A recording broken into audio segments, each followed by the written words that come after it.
Video is sponsored by Squarespace. Hi, you should get one of these right now. And I think the really simple reason is because you're going to want to have it later. So by this, like get this, I do mean a commonplace journal or just a journal in general. But I think it's better if it's a commonplace one. If you don't know what that is, basically, really simply, a commonplace journal is a notebook that you use for everything. So for example, if you wanted to like write down an interesting extract that you read or like a recipe, or if you wanted to write about your day or just take notes in any other way, it's a notebook that you don't use for a single purpose. So it's not like a regular diary where maybe you just write about your day, or if it's not like a notebook for specifically studying like a specific subject, right? It's essentially like an everything journal. So anything you need to keep track of or any notes you have, you write it down in here. So this one is mine. I also keep a bunch of random in it. And I think that you should also get one of these and do the same thing that I did and just fill it up with anything that you want. And the simplest reason is that I think you will want to have it in the future. Because what keeping one of these does is that it creates a tangible record of you right now based on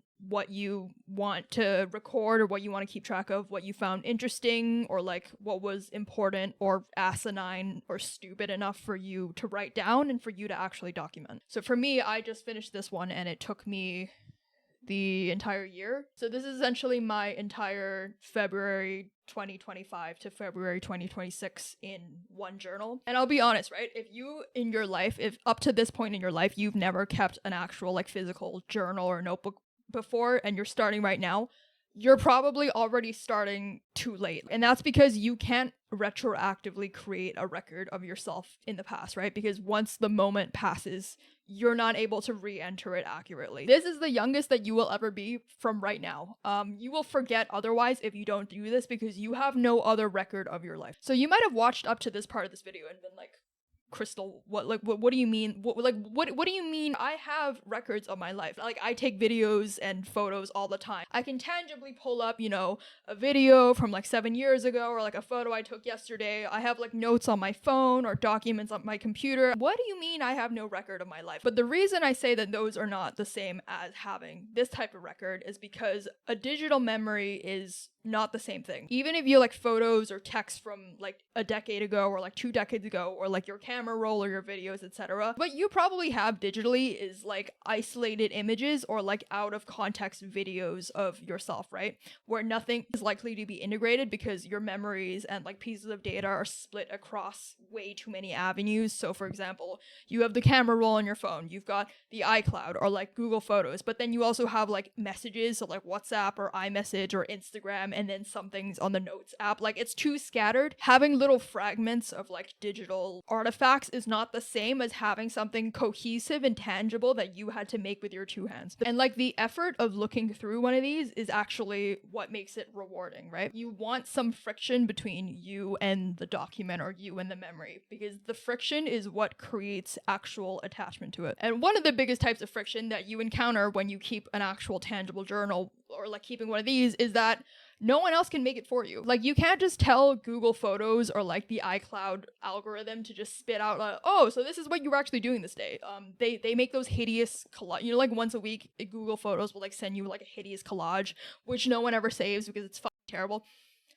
They're not good, right? But also it's your life, right? You can't just retroactively tell, let's say, AI to summarize what you were doing last weekend, right? Because it didn't live it out for you. So like it's just not gonna know what to do, right? Like, it's just not gonna work. Because matter of fact is that you are the only primary source of your own life. So like if you don't make one or like if you don't document it, there is none. There is nothing. Which is why you should have one of these. Obviously, it doesn't have to be a commonplace notebook. Like if you want it to be like a regular diary, go for it. I personally like the commonplace journal just because it's more concentrated. And also like sometimes you don't want to write about your day, right? You need to take notes for something. I like that a commonplace journal feels like a concentrated period of time rather than being organized by genre being like, oh, this is like my studying notebook, or like, oh, this is my diary, right? Like I prefer it being like, oh, this is like Crystal in like 2024 to like 2025, or like Crystal from like 2025 to 2026, right? That's just my personal preference. I also think it keeps the pressure off, because if you're like, this is my journal where I keep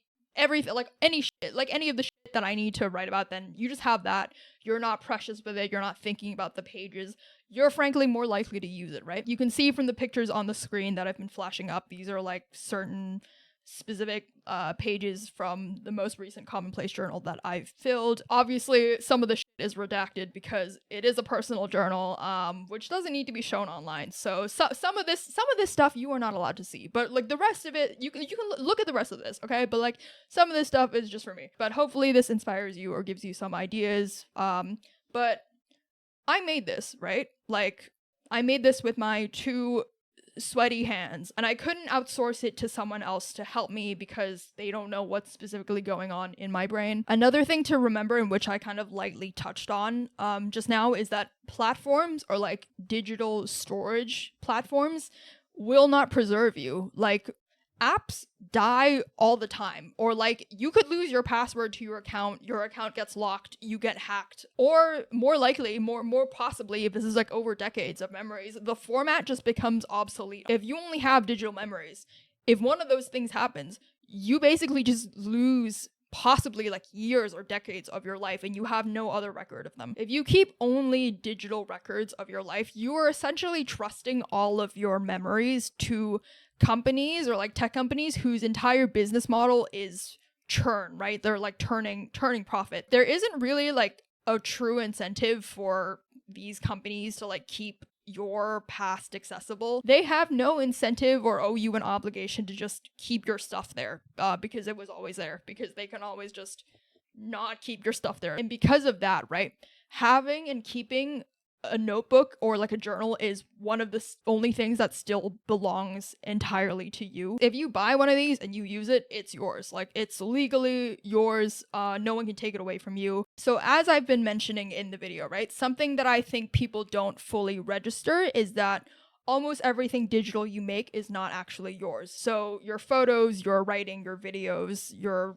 articles, your essays, because it all is stored on platforms which can change or disappear or lock you out, or just decide if they're gonna shut down, you're gonna lose access to all of those things, right? But one solution to that, if you're still wanting to keep some of your memories digital, is to make your own website. If you have your own website, then it's not going to be susceptible to, if the company is folding and they're deleting all of their files or like all of the storage, because it's your own site, you control when to put it up and when to take it down, right? And that's where today's sponsor, Squarespace, comes in. So if you don't know, Squarespace is an all-in-one website building platform that lets you create a centralized website for anything that you want. And because it's your own website, it's not dependent on an algorithm. You can keep it up for as long as you want. What I really like about Squarespace personally is that it's really easy to set up the site. You don't need to know any coding, which I feel like is the biggest barrier to entry as to why people don't have their own websites anymore. You can use Blueprint AI to generate a site just by answering a few questions, and it's completely customizable. You can design it any way you want to. And because it's about having your own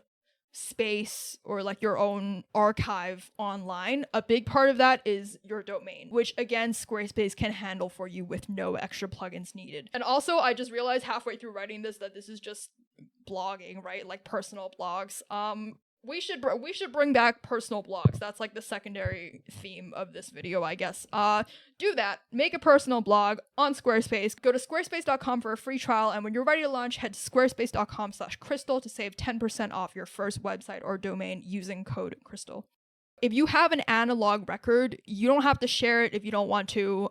It's completely private, and it doesn't have to be optimized to look pretty. In fact, this is probably one of my only suggestions for if you start one of these. The single suggestion is, don't try and make it look nice, because when you try and make it look nice, then you have the pressure, and then there's like anxiety about how you're going to ruin a page. It should basically look like shit at the end. The one that I have, I got at this shop called Choosing Keeping, and it was pretty expensive. I got it on sale, but still. And this is a beautiful journal, but I used it all year, so as you can see, it's pretty scuffed.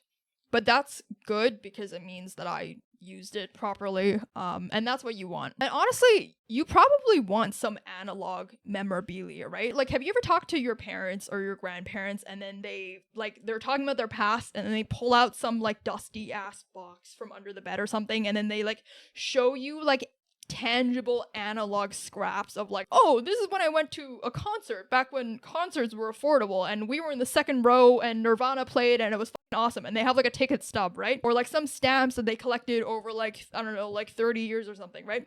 Those are real things that people have or used to have for decades, for their entire lives, right? But you watching this video, because you're living in the 2020s, you're gonna have less and less opportunities for that, right? Because everything is digitized. Like, you can't even, if you go to like a concert or like a movie now, they don't even give you like a ticket, right? Like if you wanted a little souvenir, like it's just a QR code on your phone. So because of that, if you want some of these like cool little artifacts that you can like pull out and show to your kids one day, you need to purposely create some of these for yourself, which is you can do with one of these. And obviously if you're like a visual person or you like to draw or you like to doodle, then that's also a good thing. Also, one more thing that you haven't considered is if you work an office job, keeping one of these at your desk lets you relive the experience of like when you're in a classroom and you're like doodling on the side of your math homework, except no one's gonna like be on your ass because people are like less likely to like helicopter like be looking at what you're like actually physically writing down, right? So like if you want to pass time at work, if you want to pass time at work or like in a classroom, I also recommend one of these. And this specific notebook, I am probably going to keep this until I die because it's one of a kind. Will I keep the phone that I'm using right now that I'm to film this video on till I die? Probably not. It probably won't even last the entire year, right? And that's gonna be the same for you if we're being honest, right? Because you're probably like switching phones every year, right? To a basically identical phone to the one you have now, but like with slightly better specs, which, let's face it, you do not give a shit about, and you also don't notice. But if I fucking lose this thing, it's over. Like, I just will not have the record of like 2025 to 2026 that I kept in here. Like, it's just gone. I can't replace it with money. It's just not here anymore. But that's also what makes it really special, right? Because even if someone else has the same cover as me or they have the same book as me, it's not going to have the same contents because I made this one. If you don't make one of these, you're going to be reliant on videos and digital photos and screenshots to document your life, and that's all you're going to have. And let's face it, majority of those pictures or videos that you take, you don't even look at, you don't even revisit. And it's most likely probably because it's really easy to take them and there's too many of them. It's like overwhelming. And having a video or photo of a certain event is also not enough for you to actually properly remember that moment in time, right? Because it just stores like the appearance of the event. Like, if you took a photo, you're probably not going to remember like accurately verbatim what you enjoyed about it, what you were feeling at the time, what your personal perspective of that moment is, because meaning in your life or like your interpretation of something needs to be authored like by you. It needs to be written down. If you don't write it down, it's not going to get stored, and you basically can't rely on your memory. They actually did studies on this, and they found that like taking lots of photos actually can make your memory of specific events worse. And that's because when you take a photo of something, right,